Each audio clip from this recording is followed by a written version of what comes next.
जय हिंद दोस्तों, welcome to अभ्यास विद साहिबा। यहाँ एनसीईआरटी का क्विक रिवीजन बिल्कुल शॉर्ट और स्मार्ट तरीके से मैं ये सीरीज़ स्टार्ट कर रही हूँ ऑल कॉम्पिटिटिव एग्ज़ाम के लिए, जो आप सभी के लिए काफ़ी इफ़ेक्टिवफुल होने वाला है। तो आज हमारा टॉपिक है तंतु से वस्त्र तक की कहानी। वस्त्र निर्माण कैसे होता है। धागे के बारे में तो आप लोगों को पता ही है कि वस्त्र धागे से बनता है, लेकिन धागा स्वयं धागा बनने से पहले क्या होता है, तो वो होता है तंतु यानी फाइबर, जिसको हम रेशा कहते हैं। जैसे हम सब जब सुई में धागा डालते हैं तो जो रेशा उस सुई के छेद में नहीं जा सकता है वो रेशा कहलाता है, यानी वो फाइबर कहलाता है, जिसे हम तंतु के नाम से भी जानते हैं। और वस्त्र होते हैं सूती और संश्लिष्ट कृत्रिम, दो तरह के। ठीक है, वस्त्र दो तरह से बनाए जाते हैं, यानी जो हमारा धागा है, हमारा रेशा है, वो कैसे प्राप्त होता है, दो प्रकार से प्राप्त होता है, एक प्राकृतिक रूप से और कृत्रिम के रूप में। प्राकृतिक रेशे में हमको क्या प्राप्त होता है, हमको प्रकृति से क्या मिलता है, ऊन मिलता है, रुई मिलता है, जूट मिलता है और रेशम मिलता है। ये प्राकृतिक रूप से मिलता है।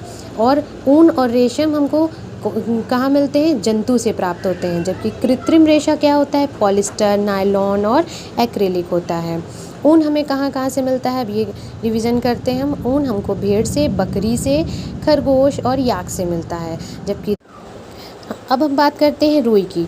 रुई कहाँ से प्राप्त होती है, ये वैसे तो सबको पता है कि रुई हमें कपास के खेत से मिलती है, लेकिन कपास के किस भाग से मिलती है, तो कपास के फल से हम प्राप्त करते हैं रुई। और कपास के लिए काली मृदा आवश्यक है और उष्ण जलवायु आवश्यक है। अब रेशम कीट की हम बात करें, यानी हमें रेशम कहाँ से प्राप्त होता है, तो रेशम हमें प्राप्त रेशम कीट, जिसको बॉम्बेक्स मुरी के नाम से जाना जाता है और कैटरपिलर के नाम से जाना जाता है।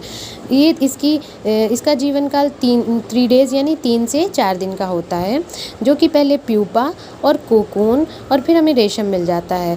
प्यूपा एक कीट होता है और जो कि जीवित रहने के लिए अपने चारों ओर एक घेरा बना लेता है, तो वो घेरा जो होता है वही कोकून कहलाता है। और इस कोकून को जब हम पानी में बॉईल करते हैं तो वो कीट तो मर जाता है, लेकिन वो जो उसका रेशा होता है, यानी उसका जो महीन धागा होता है, वो कोकून होता है और उसी से रेशम हम प्राप्त कर लेते हैं। रेशम के धागा जो होता है वो प्रोटीन है, जबकि कपास और जूट का जो सूत है वो सेल्यूलोज कहलाता है। रेशम चीन से प्रारंभ हुआ था।